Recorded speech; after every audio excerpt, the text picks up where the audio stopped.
Mbusa wa bwino Yesu atiitanitu,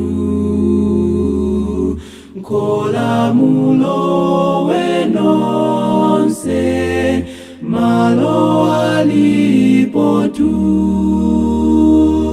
Zani inu ndiyanyamatanso, zani mulowe nkola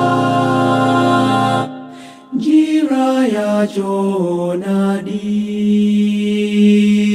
akuitana mwansisi zake, wakusochera we idzakwane.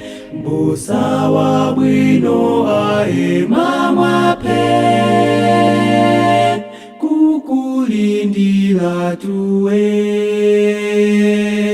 Tinusachedwe konse, tulini mbuluyo, ili kufuna nkosa kutizipetu. Mbusa wa bwino Yesu akuitana be, zani mulowe nkola malo alipo mu, akuitana mwansisi zake, wakusochera we idzakwane. Mbusa wa bwino aema mwape, kukulindira tuwe. Mbusa wa bwino ndiye Yesu yeka,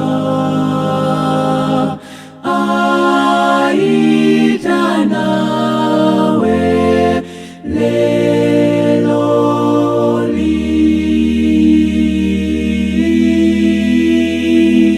akuitana mwansisi zake, wakusochera we idzakwane. Mbusa wa bwino aema mwape, kukulindira tuwe. Akuitana mwansisi zake, wakusochera we idzakwane. Mbusa wa bwino aema mwape, kukulindira